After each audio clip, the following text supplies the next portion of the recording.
Good evening, everyone. You're listening to Social Chatter, your weekly social media marketing talk show. My name is Christian Karasevich, CEO and founder of SocialChefs.com, and you're watching episode 172 of Social Chatter. I'm joined tonight by Phil Gerbishek, my co-host. We've got a great show to kick off 2019 for you. So I want to just say a quick hello, and then we're going to bring Phil on.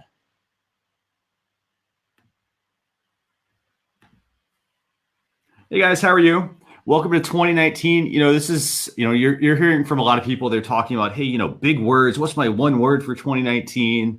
They're talking about, being very, just improving their business, picking an area they want to work on and focus on. So 2019, great time to get started. I would say, if you haven't set your goals yet for 2019, go ahead, take a little bit of time and do that. It's really important. Don't work from behind the entire year. So I want to welcome everybody who's joining. Thanks a lot. I'm going to go and bring on Phil, and we're going to get started. We've got a great guest tonight. So Phil, how are you doing this week? I am doing great, Christian. It's great to be back, man. Happy 2019. Definitely. 2019. I know how many of you have made that error of, you're trying to write something, you're typing out 2018. We're now 2019, so got to change all my passwords to password 2019 now instead of password 2018. Definitely. That's a great point, actually. I want to welcome everyone who's joined tonight. We've got Katie Miller on. Andrea, we've got our guest, Andrea Vall, on as well. We've got a great guest. Yeah. A lot of really good information to share with you tonight. So do you want to share maybe some more about Andrea? Yeah, for sure. So Andrea and I met a long time ago at SobCon, which is Successful Online Business Conference in Chicago, back when she was a Midwesterner. Now she lives in Denver, and we recently just spoke at the Concept One conference in Sioux Falls, South Dakota, with Douglas Carr, who we're trying to organize with Doug to get Doug on the show. But Andrea she's funny. She does stand-up comedy, and she is the smartest person I know at Facebook ads. Her new book, we're going to talk about tonight, but her new book is fantastic. She sent us a preview of it. Facebook Ads Made Simple, how to create high-converting Facebook ads, and get this, an hour or less. And it works. So really excited to bring Andrea on. She's the AJ Wilcox of Facebook ads. So we're jacked she's here. Definitely. So let me go and bring Andrea on. I know Andrea as well. I mean, she's, I think, in my opinion, one of the best people to get information from on Facebook ads. She knows her stuff. She also doesn't just, there's a lot of people that sell a lot of fluff, and she doesn't do that. She weeds all that out and just gives you exactly what you need to know. So Andrea, it's great to have you on the show. Great so to much, guys. finally just catch up. I'm all blushing over here. You guys say such nice things. Yeah, that's all true. We're so glad you're here, Andrea. Awesome. Great to be here. Yeah. So is Grandma Mary going to make an appearance, by the way?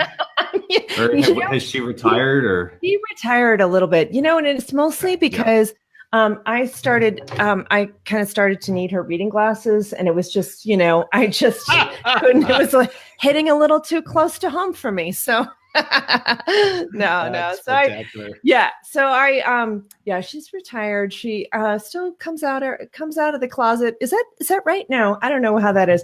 She comes out every once in a while, but mostly is kind of resting. Okay. So I also love to do stand-up comedy too. That's part of just like to make it fun. Let's just have a little fun, right?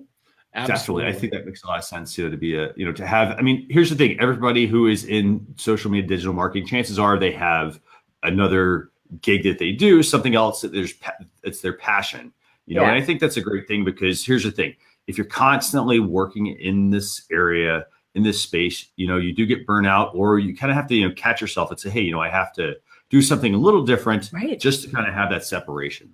Yeah, because social media is on all the time, right? I just, Absolutely. unless Twitter or Facebook is down for, a little bit, we don't get a lot of breaks. and then we're all freaking out. We go to the other sites and freak out. Facebook's down or whatever. Right. And here's the thing. You have to have that hobby, because when they are down, you have to go outside. You have to do things that you're not necessarily accustomed to doing. Exactly. So. Yes. Going and talking to real people. It's scary out there.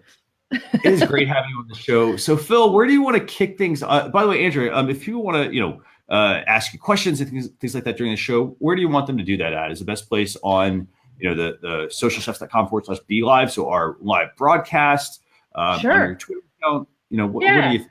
Yeah, people can ask questions right in this thread, and we'll see the questions, and then that way it's all like kept contained and everything like that, and everyone can benefit from the answers and stuff. So sounds good. Yeah. And for those of you watching at home, do us a favor, hit that share button, tag your friends. Andrea is on. She's got a new book. Fantastic read. I started on it as well. Definitely, she's a great person to learn from. So.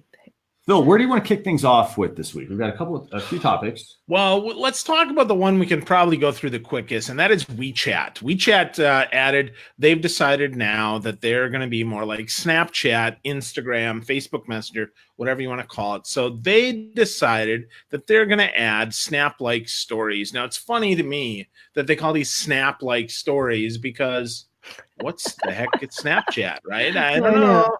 I'm not playing on that. So, Andrea, what do you think about this? Do you travel to China and use WeChat every morning? Well, I have not been to China, so I can't really. I'm not an authority on that, but I do know that WeChat is huge over there, and I think the huge thing I think this really sends a message to is something we're also talking about later is stories in general, and I think that's what the message is, that everyone is getting on the stories bandwagon because they are so powerful. And so I think we just all have to pay attention to that and realize that the world is moving towards more stories. Yeah. So do you think that's because it's new though? Or do you think it's because they're actually effective? Yeah, that's a good question. I mean, I know, I think that the hard thing with stories is it's very hard to measure them right now. You only certain people are getting the, swipe up features if you have the certain followers. So there isn't much that, kind of a smaller business can do to measure how effective that is, unless they're adding something that is like, okay, let's, make some special code where then we can track that, so I always am coming back to how is this trackable? Because if you're going to be spending a lot of time there or invest a lot of, resources into creating beautiful stories, then you really should be able to measure them in some way. So I think I think it's definitely a hot thing that people like to jump on, but until they become super measurable, it's just not as interesting for me as a marketer working with small businesses, especially. Yeah. Christian, what about you, buddy? What are you thinking about this? So here's the thing. I haven't been to China. I don't dabble in WeChat. I have used it a few years ago. Quite a few years ago, actually, right when I got started with social media back in 2006. So I would say, here's the thing. I think my key takeaway here is I'm glad that other platforms are starting to leverage stories. The thing that stood out to me was how different WeChat was with how they implemented the stories feature. So for example, if you're looking at Instagram, you're looking at Facebook, they're putting the stories right now, right in front of you. Like they want you to use them, with WeChat, what they actually do a little different is they put them throughout their site. So in a way, it's almost like you have to go, they encourage you to go and click beyond just the newsfeed to view their stories, which to me, that I think is something that all of the social media channels could borrow, to make it, because here's the thing, if people, for instance, like everybody's talking about, hey, Facebook's going to get rid of the newsfeed, everything's moving to stories. Well, people are basically they're migrating from one place to another. With WeChat, they're putting these in different places. So, for example, if you're in Messenger, you might see certain stories there. You might see certain things in, if you're looking at newsfeed on mobile, you might see stories there. If you're looking at somebody's page directly, you might have something else. So, I like the element of surprise in a way that WeChat is implementing here. Wow, that's interesting, right? Easter egging stories and hiding them in different places, which then makes people explore. The surprise and delight factor is very interesting because now it is pretty predictable. We know where stories are. They're at the top of the feed. I mean, every platform, LinkedIn is even talking about doing stories for us, unfortunately. So we'll see what happens there. But Andrea, what do you think about the surprise and delight? Is that something that small businesses can take advantage of, you think? I mean, I think for sure. I mean, I think anytime you can stand out a little bit and catch someone's eye in a different way, you have a chance of more organic reach, you know? So, Mhm. you know, that's a big thing as businesses struggle with how do I even get seen in this noisy market? You know, Mhm. by appearing in different spots, it is a good chance for you to be discovered. And that's the name of the game because people don't know how they find you sometimes. They just, you know, something catches their eye. Yeah, And by the absolutely. way, one thing I want to add with this, so we talked about the ability to track stories. So, I mentioned this, I think, Phil, this was my tool last week on our social media predictions for 2019, and that was pretty links. So, for Yeah. example, if you're going to do something in stories, one thing you could do is set up, for example, a custom link that only you give out to your Facebook stories. For example, you can take the same link and make multiple iterations of it. Right.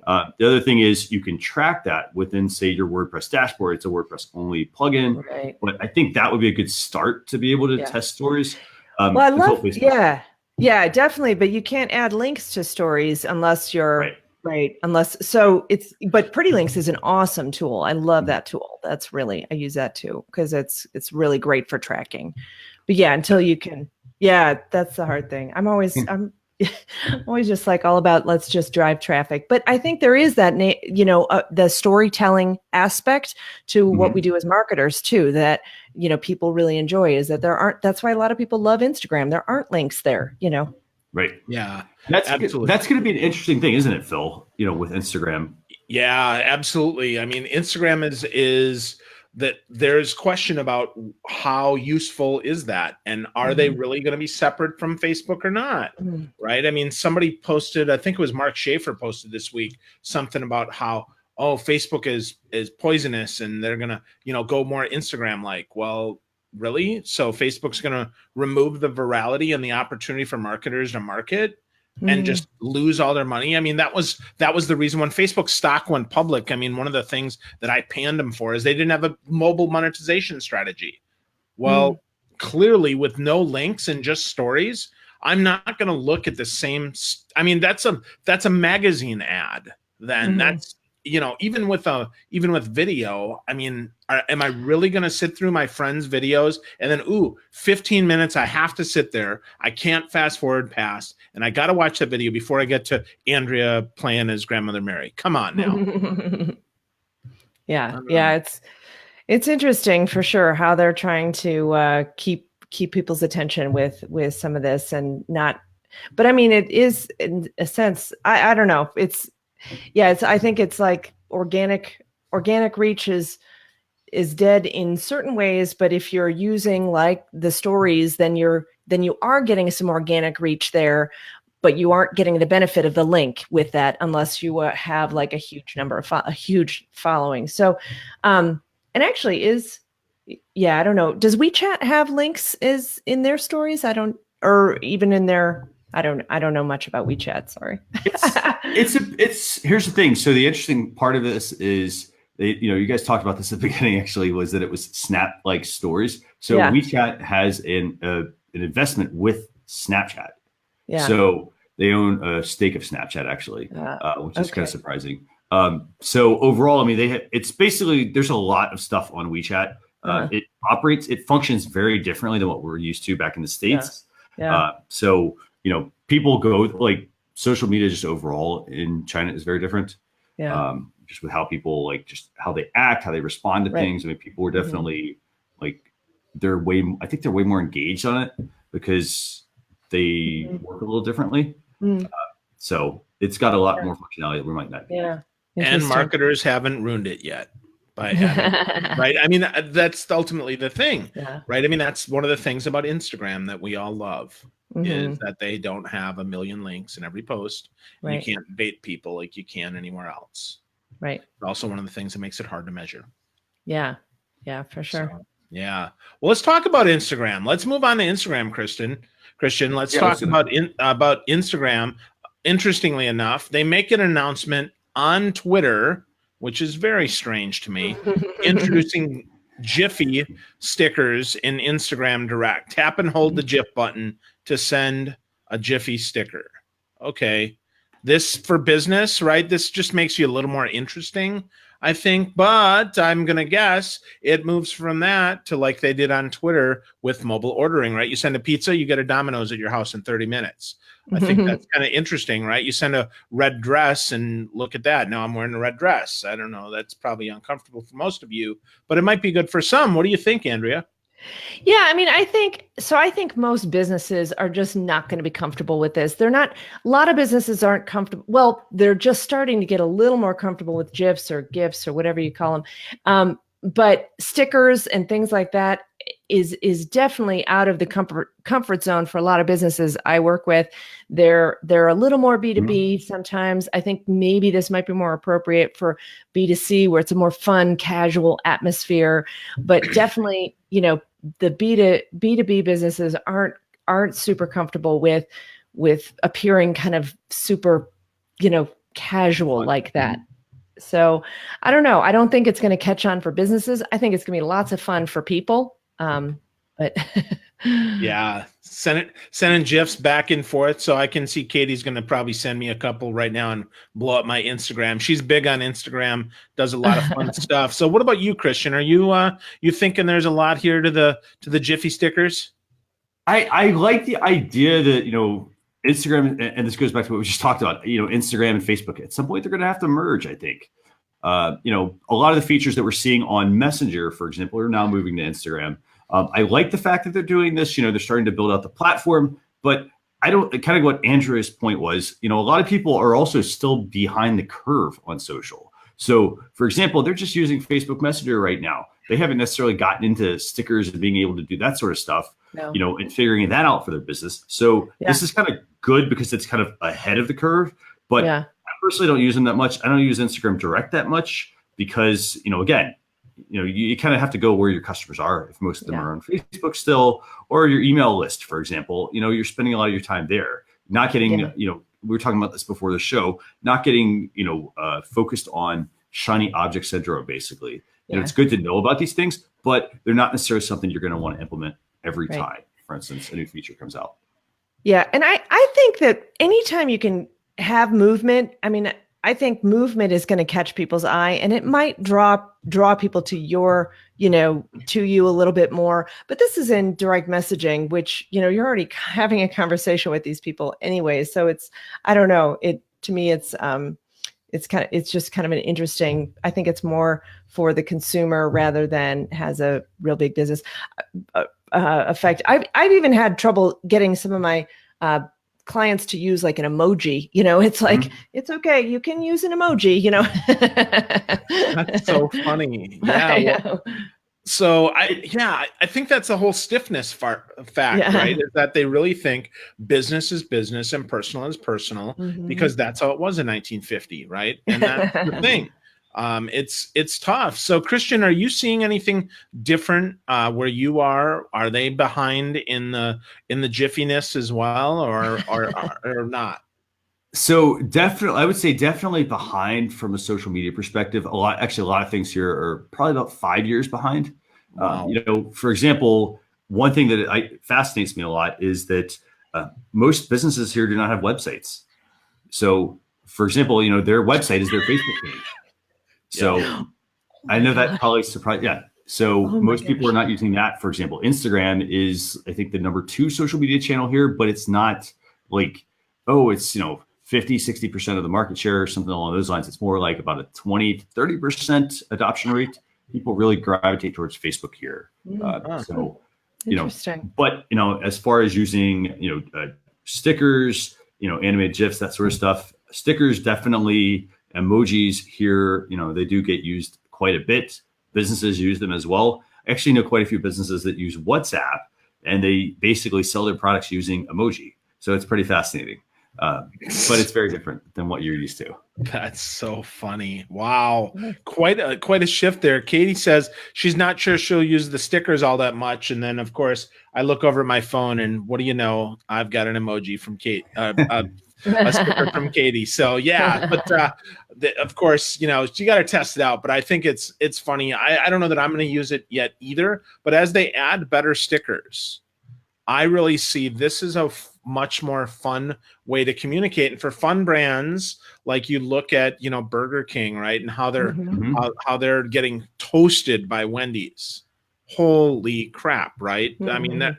you watch that stuff, it's really interesting to think, how are they going to use this? And Mhm. yes, it's on Instagram, but I'm going to guess this, transcends some of these, and gives people more of an opportunity to shine if you have a personality. And I would tell you, most brands don't, but if you do, then why not Mhm. bring it out? Let it hang Yeah. out. Don't be a jerko, right? But do be fun and do be approachable, because I don't want to work with a stick in the mud brand. Archie Bunker is not my dad anymore. So, hook me up with something more fun.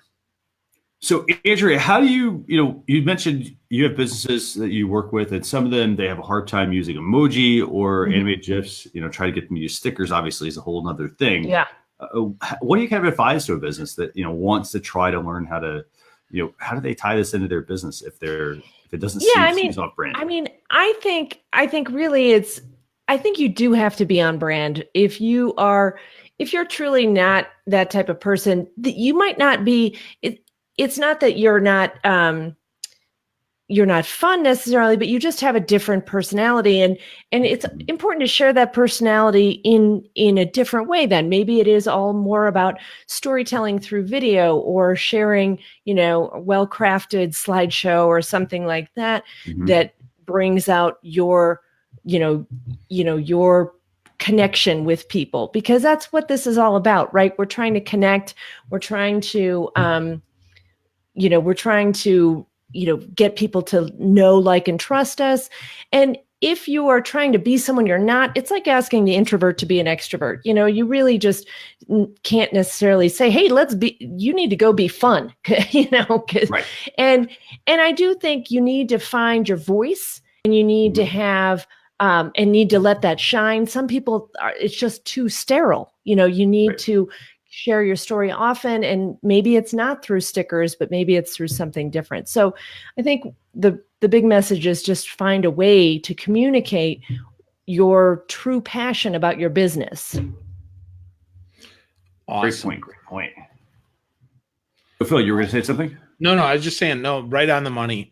Let your Mhm. personality shine through. Katie mentioned that as well in the comments there. It's so important that that we do that. Yeah. So love Yeah. it. Love that so much.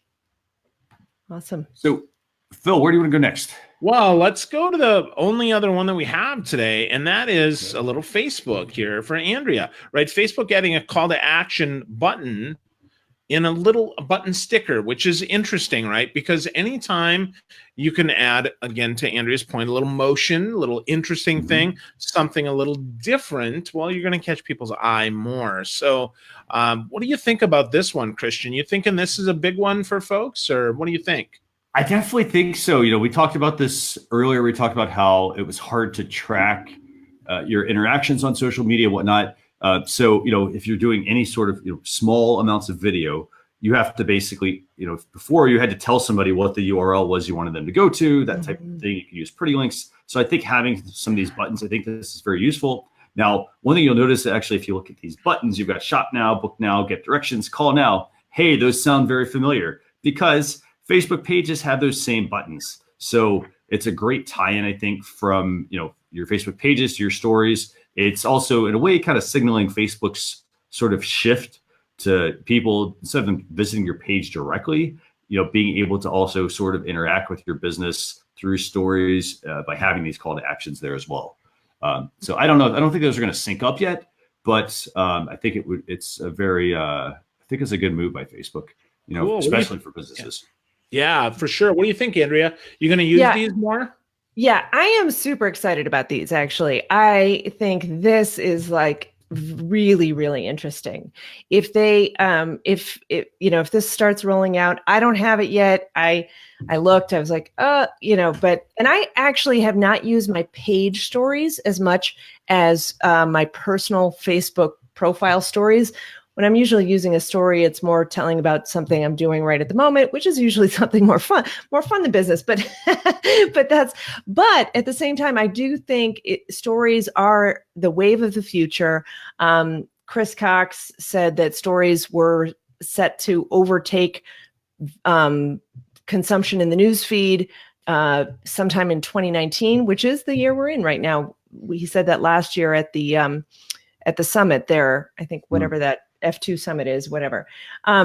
It's been a long day. I was up skiing early today, so I'm like, I can't remember anything from business type things. I was clearing that all out of my head. But he said he's their chief product officer or whatever. And so he's, he's definitely anticipating stories and has seen a trend with stories. And I think pages really should jump on stories sooner rather than later. I know that I'm going to start doing that more, especially with this introduction, because I think this is much more useful. If you can have some call to action with your story, you can direct someone somewhere, you can get them to take another step.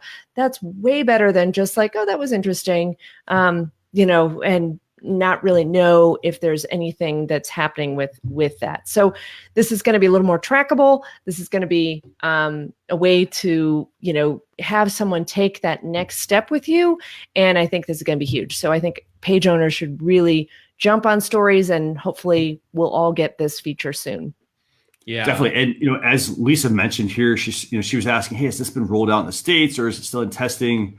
It's currently rolled out to some users. So I'd say, if you want to check if you have this, go to your app store, download the Facebook app, or at least make sure you've updated to the latest version. And I know sometimes you can log out of your Facebook account and log back in to trigger some of the features. Yeah, that's true. Any other tricks for people, Andrea? Yeah, that's really, logging out, logging back in is the big, sometimes people change their location, if people actually Lisa, people in Australia usually get these features first. So maybe you're going to get it first. So we'll see, but, they roll them out in different times in different areas. I don't know. I forgot to look at where this person who wrote the article was located, but sometimes it is a certain country that they're testing it in and seeing how it goes. And then sometimes what happens with these is they may or may not roll it out to everyone, depending how that test goes. I bet they will roll this out though. I think this is a good feature, and I think it'd be interesting for marketers too. So yeah, definitely. And by the way, I was checking out who this originated from, and it originated from a guy that's in Cairo. So yeah. So it looks like it originated from a guy in Cairo. So maybe I'll get it sooner rather than later. Yeah, right. Right. But yes. So I just want to be super clear for people who don't know where their Facebook page stories are, because they're a little bit. You have to go to the to your phone, and then just on your go to the page area on your phone, and then there's the three little dots in the upper left, and then I don't know if you can see. You can't see that. But there's an open camera button, and that's where you could create a story there. So just in case people don't know how to create a Facebook page story, that's how you do it on your page. Because normally when I'm doing stories, I'm using Instagram, and Instagram makes it super easy to connect to, a story on Facebook as well. So you can just go into your page on your phone and click that open camera and then create your story there. But I didn't have the special call to action buttons. And then what about on desktop? Yeah, so on desktop, you've got in the upper right corner, you've got your stories area.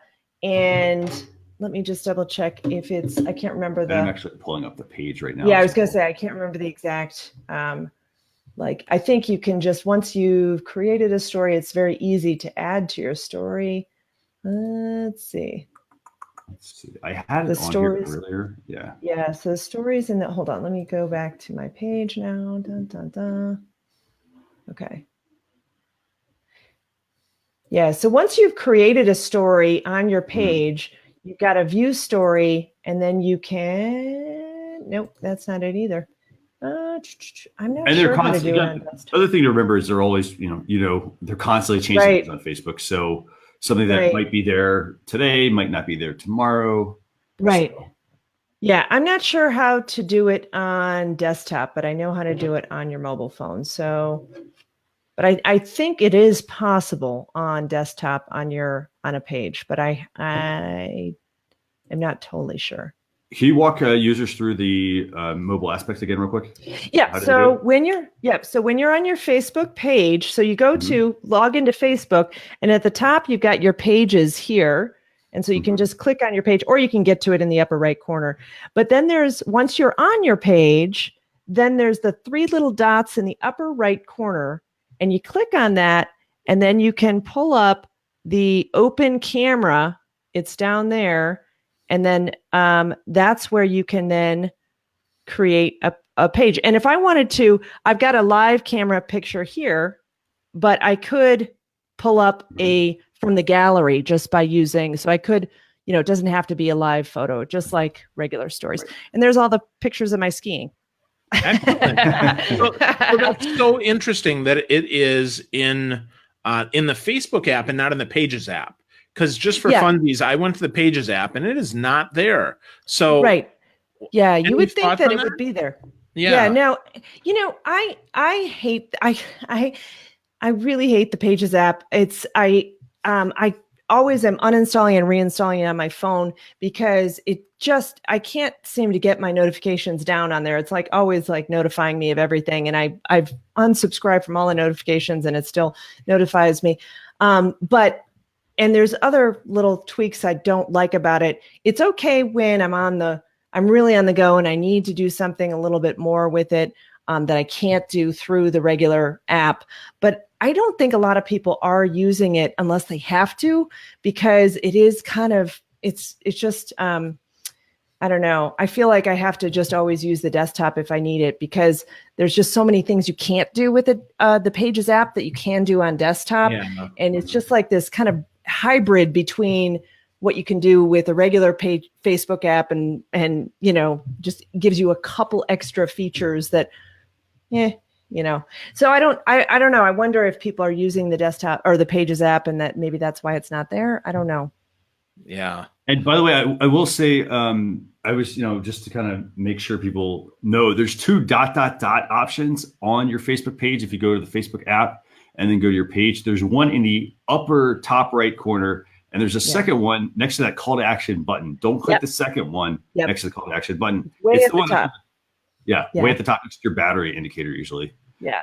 So that's definitely how to do that. And then I think Lisa mentioned here, she says she gets to her Facebook biz page stories on her mobile by clicking her profile pic, and there's a plus sign that seems to be constantly changing it, as we mentioned earlier. So that is very, very, very good to know. Yeah. So if that's I know there's often multiple ways to get to it, but if you're talking about for sure for the Pages story, there could be different ways there too. So that's the confusing thing too, is I think there's certain businesses that are like myself, for example. I use my profile, and my page is also named Andrea Vol, but it has ink on it to kind of differentiate it. But a lot of people are branding as their own name. And so, then it becomes like, well, how many places do we share stories? Do we share them on our profile and our page and on Instagram and on WeChat and on, who knows? Yeah, really good question. I mean, there's so many different options about where to share stuff. The whole thing is find where your audience is, measure, and then improve. So we know that that's your philosophy as well, Andrea. So we like that a lot. Yeah. So, So, hey, folks, so if you're listening in and you're like, hey, you know what, I got to duck out, or hey, I wish I got more of this. We do have a daily email that goes out. If you go to socialchefs.com/daily, you can sign up. Christian sends out a great email every day that'll help you with your business using social media, different tools, different tactics, different things that are changing. Sign up at socialchefs.com/daily to get your best information on social media on the internet. So let's move on to a tool, because it's tool time. And before we talk about our favorite tool of the night, we're going to talk about a simple tool that you can use, that you can remove the background from any photo, a picture of you, not your logo, but it'll turn any photo or any headshot or any picture with a face in it into a transparent PNG file, so you can then place it on different things and look even goofier than I already do. So that tool is called Remove Background. Pretty simple stuff. So Andrea, did you play with this at all today? Yeah, I didn't play with it today, but I love that tool. It is so cool. It is it's just so easy to use, and especially myself being in Facebook ads, it's really helpful because you can't get the ratio correct for how it's going to look, and you maybe don't want all the clutter in the background and you want to add something different. So this is an awesome tool, and it's really easy. Yeah. And it's free. And I read the terms of service tonight. They just made it because they felt there should be a better tool. So they just wanted us to have a better tool, which is freaking incredible. I mean, that's very, very nice of them. My guess is that eventually they'll upsell us into something else. They'll get us a ton of Facebook pixels here, and then they'll nail us with something else, which is fine. I love free tools that are useful, and then that later on they sell us something. I think that's perfectly fine. And Lisa says it even captures her hair. Hey, that's great, Lisa. That's super duper cool. Yeah. And you've got amazing hair. Yeah. We do not want that cut out. Yeah. And here's the thing. I've got a couple of examples. I mean, these are ones that they share. So you're probably like, well, hey, they've done some editing, all that sort of stuff. So what I do want to do real quickly here is I can copy a URL. Basically, you can copy any image URL. In this case, I'm going to take the one they've already given us. And basically what it's going to do, in this case, it totally removed the entire left-hand side. Pretty fantastic. And if you notice, it still actually maintains the hair detail. And that's one of the toughest parts, I think, when you use a lot of background removal tools, for example, or you want a quick way to do this. You end up having to smooth the lines out, and then it doesn't really, look natural. In this case, it looks pretty darn good. Yeah. Mine often looks like this. And that's probably not really right. So let's not do that. Or I send it off to some guy on Fiverr and they use the magic lasso tool. And then I've got this going on, which, my hair is already messed up enough. So I don't really want that. I don't have the beautiful hair that Lisa does. So yeah, I'm just stuck with what I got. Fantastic tool. Here's the thing. I also would say, if you're looking to update your headshot, for example, so let's put this from a business perspective. Say you do workshops, presentations, you've got that fantastic photo, but hey, you're at the beach, or you're doing something, maybe you're doing something else that isn't business related. This would be a great tool to use that for. For example, this background behind me, you can easily make one of these in, say, Photoshop and replace it on your image if you want to. This is actually a physical background, but definitely something to keep in your toolbox for your business. I personally, any kind of tools that I use, I like to just keep a nice little bookmark list going of anything that's web-based, quickly access them when I need them. And as Phil and Andrea mentioned, this is a free tool, so definitely something to tap into it to use. Yeah, so great. Yeah, absolutely. So cool. So now we're excited because we get to share Andrea's new book. So for those of you who don't know, Andrea has a phenomenal new book that just came out called Facebook Ads Made Simple: How to Create High Converting Facebook Ads in an Hour or Less. In an hour or less. This is freaking incredible. And here's what's great. Okay. So if you want a paperback, because I'm a nerd and I like paperback because I like to mark it up, it's only $20. And you can get it sent Amazon Prime and it will get to you fast. Now, if you're in the United States, I'm sorry, if you're somewhere else, it'll take you longer, but I can get this by Sunday, be making ads by Monday morning, which I really love. So congratulations on this book. First of all, Andrea, this is really cool. Yeah, thanks. It's scary to write a book about Facebook ads because, it changes so quickly. So, and I put a lot of screenshots in it. So, I didn't want to create a book that was really talking so high level and so general that you really don't have the practical step-by-step. I'm always kind of a step-by-step person. So this book is very step-by-step, and I self-published it so that I can keep it updated.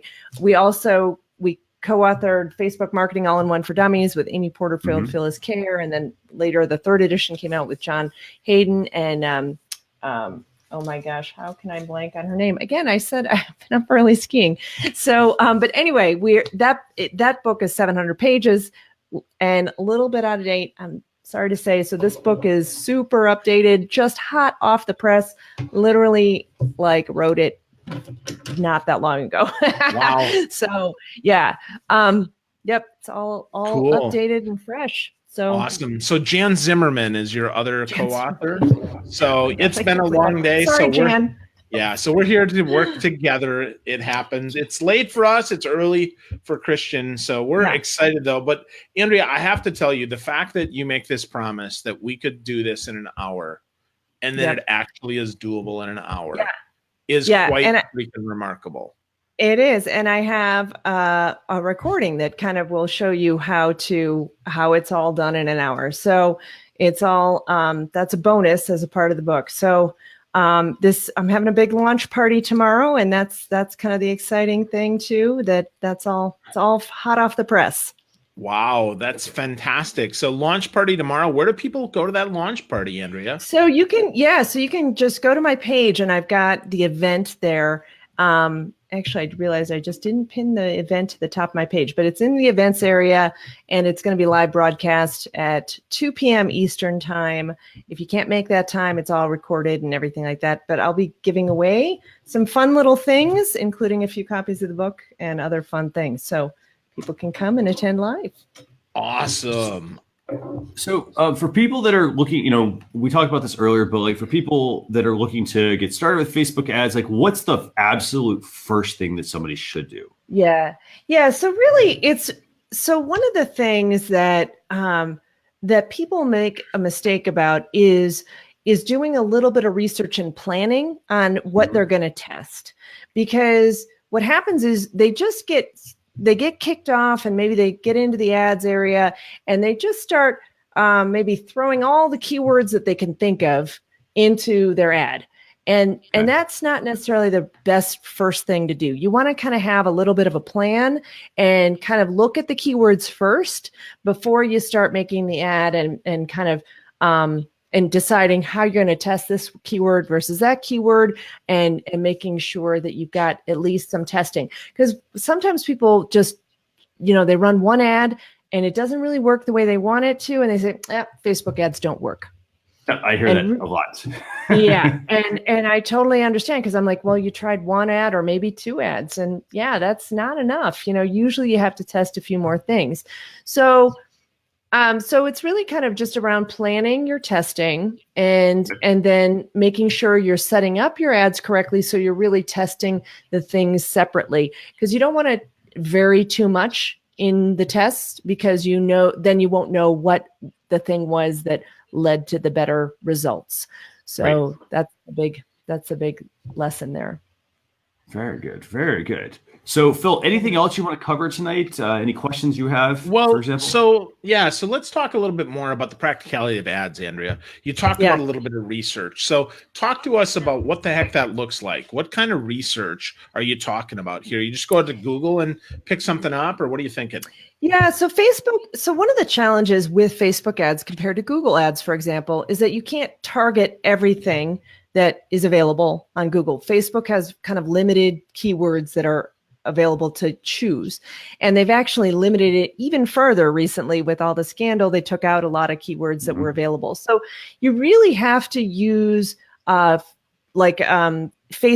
own tools to be able to do that research. Of course, it's good to know your demographics that are going to be most responsive. So, if you really want to make sure you understand your own customer base and say, who's the best convert? Because sometimes people say, I work with anyone from 18 to 65. Really? I mean, is that really do you have 18-year-olds buying your product a lot? Just choose kind of narrow down to the best responders to your product, and only target those people in ads, because an 18-year-old might buy your product, but you really want to maximize your conversion. So it's demographics first, but then going into Facebook's own ads tool and doing a little research. They have an insights area as well that you can search in their ads platform, not the insights on your page, but the insights in the ad platform, where you go in and do a little more research.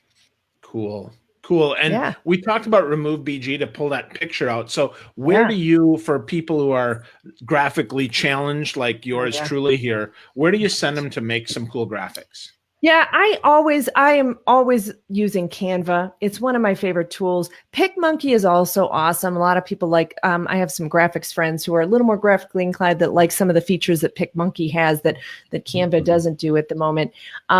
But I love Canva because you can just have a series of images that are all kept together, and you're just varying some different things. Maybe you've got that background that you've removed, and now you're putting in different backgrounds, and you're saying, okay, maybe does a solid background work with my picture, or does something more like a cityscape work with my picture, or something more officey looking or whatever. So that's kind of my favorite tool is canva.com. It's free. I use all the free elements. Well, actually, I've got the business account because I like some of the features that has there, but it's free for a lot of good things. Cool. Definitely. And here's the thing, you also have to remember, so with some of these tools, for example, with Canva, if you're using the free version, they have, you're not really paying for anything unless you want some of the premium designs or some of the premium, the images, for example. You can't just go grab images off Google and use it in your product. Doesn't matter if you see someone else doing it. You do have to obtain them legally. So I think they're like $1 usually on Canva, which is fantastic. It's a one-use license, but hey, it's much better than having to go and spend hundreds of dollars for one image. There are a lot of free image sites as well. You can also combine some of these tools. So to your point just a second ago, you could use Canva, for example, as your design tool, but hey, you need to remove the background, use Remove BG. It gives you an option to download the item, and then you can import it into Canva, and hey, you've got it right there. By the way, speaking of Remove BG, Andrea, did you happen to use that for your cover photo, for example, or was that no? I actually did get it professionally designed, but yeah, because I am not a designer myself. So yeah, but it could, I had some photos that she worked with, but she kind of blended a little bit nicer. But it would have been a perfect, way to do that, to isolate that for sure. So yeah, Awesome. So any other tool for Facebook ads, Andrea, that people need to be aware of or give a try to, maybe even a more advanced tool? Yeah. I mean, there are management tools out there. There's a tool for reporting called Report Garden that I really like. But it's a little more expensive. They've got a free trial, I think, but it's pretty short. And then it has, they just do, so it's like $80 a month or something like that, but it puts together some really nice reports. I would use that more if you're working with clients. And then, of course, there's, oh my gosh, I totally am blanking out on this tool again. It's the tool for running split tests that makes it a little bit easier. And I am only coming up with Agora Pulse, which is not the tool. It is wrong tool. I'll come up with it. It's like, is it Optimizely or what? No, it's I'm gonna come up with it. It's Add Espresso. Gosh. Oh, there you go. Yeah, right. Yes, Add Espresso. So that it can be great for people who are a little bit nervous about trying to figure out how to create split tests. You still do have to know, be a little more technical to go through the training. They've got great training in there. So if you're worried about like, how do I do split tests? Add Espresso has some great ways to kind of make that easier. They've got some really good visuals on what's working best, because sometimes the accounts area, the reporting area in Facebook ads isn't perfect. You kind of really have to know what you're doing there. But I give some good tips in the book on what types of things to look for in your reports. So awesome. Very good. Awesome. So folks, if you want to get a copy of the book, like we said, it's $20. Christian dropped a link for you there before. Pick up a copy or check out Andrea's Facebook page. We'll leave a link after the show. Go there 2 p.m. Eastern tomorrow. You can check it out, or just go to Amazon and pick yourself up a copy for $20. It's totally worth it. We mentioned, Christian and I got an early copy, so we were able to flip through it and read some of it. And it is well laid out and easy to understand, which is important for folks like me who are like, man, there's so many options here. So well done, Andrea. Thank you. Congratulations. And by the way, I know you co-wrote the Facebook All-in-One for Dummies book. I mean, here's the thing. That wasn't just like, hey, they just randomly pick somebody to write this, help write this book. They pick people they know. They pick people that do a good job at this. So congrats on the new book. And, that's a big accomplishment. I'm sure was it as hard as writing the Dummies book? Well, the interesting thing was, so here's what made this book actually a little bit harder in some ways, because it was about the same amount of content that I had, because we split, it was 3 authors and 700 pages. We each had about 200 some 50 pages or whatever. So this one is about the same content, but since I was self-publishing it, that was the harder part, is I was not giving myself good deadlines until I finally had a hard deadline where I was like, oh my gosh, I got to write this month. And it was a little insane, but it got done. And sometimes that's how it works. You got to have a deadline. So, that's the good thing about having someone else do, have the editing tasks and everything like that. Yeah, absolutely. Don't just do it yourself and take it to the local coffee shop, right? You want to hire an editor, hire someone who can help you make it look like a beautiful book. So yeah, for sure. Yeah. Cool. So awesome. Andrea, we know Facebook is where they really love to see you, but if they want to learn more about you, do you have a website that you'd like to send them to? I do. I'm not like the people that Christian knows with no website. I can't believe that still. But it's AndreaVall.com. So just head over there, and I've got all the socials there and all kinds of good stuff, blog posts and everything. Cool. Great stuff. Well, we're so glad that you joined us tonight, Andrea. You dropped a lot of smart bombs with us, and we really appreciate the knowledge. Yeah, thanks. It was great to see you both, and thanks for inviting me. Heck yeah. Yeah, great to see you. Glad you're here. So, Christian, what's shaking next week, buddy? We are still working on next week. So we've got, we're going to have, yes, definitely. So I think we're doing the same time next week, right? Yeah, same time this month. And we're looking to experiment probably in February. Definitely. So we'll be here same time next week, 10 p.m. Eastern Standard Time, 7 p.m. Pacific. For those of you, on a different time zone, it'll be probably pretty early for you. So we will have a replay going out tomorrow. Again, go to socialsteps.com/daily, sign up for that email list, and we'll get that update to you. But thanks a lot, everyone. We'll have a blog post recap written with that. But thank you so much, Andrea, for being a guest on this week. Congrats on the book, and good luck with the launch this week. Don't forget about that watch party she's having. So thank you very much, everyone. We'll see y'all next week.